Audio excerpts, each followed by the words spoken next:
Om Shanti. Om Namo Bhagavate Vasudevaya. Welcome to another Yoga Small Talk, and we continue with the 7 minutes Gita a day. So we reach the part where Lord Krishna starts the teaching to explain to Arjuna why his duty is to fight the war. And he starts with the highest knowledge, because Arjuna is in very, very dire condition and he is in need of intense care. So Lord Krishna starts with the highest knowledge, the strongest care, and then slowly other teachings will come. But we are still with the Jnana Yoga, the science of the immortality of the soul. And we heard how in verse 11 Lord Krishna told Arjuna, yes, you speak words of wisdom, but you are unwise because you don't see the situation for what it truly is, and you mistake the immortal soul with the perishable body. And this argument continues in the teaching continues in the next verses. 12. No, at any time indeed was I not, nor thou, nor these rulers of men, nor verily shall we ever cease to be hereafter. And Swami Shivananda explains, Lord Krishna speaks here of the immortality of the soul or the imperishable nature of the self, Atman. The soul exists in the 3 periods of time, past, present, and future. Man continues to exist even after the death of the physical body. There is life beyond. So, adding this to verse 11, Lord Krishna is telling Arjuna, the soul doesn't die. It is the body that perishes, but the body will perish anyway. Verse 13. Just as in this body the embodied soul passes into childhood, youth, and old age, so also does it pass into another body. The firm man does not grieve thereat.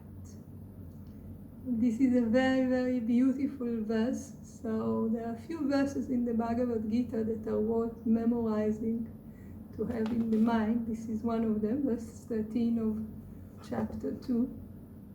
And basically Lord Krishna tells us, reminds us through Arjuna, you are born as a baby, now I have this body, it's fairly big. I was born, I was kind of like this, little baby. And then this body of the baby grew into a body of a child, grew into a body of a teenager, grew into a body of a woman. And then this body of a woman starts aging, and it will move from youth to old age, and then there will be an old body, assuming that grace will be there and actually grow old. There will be an old body. So the body goes through stages. Childhood, youth, old age. And we don't say, my baby body died, now I have another body. I don't say, my teenager body died, now I have this body. And when this body will turn into the body of an old person by God's grace, then I will not say, oh, that body died, now I have this body. We just accept it naturally. And Lord Krishna is telling Arjuna, it is the same with the soul.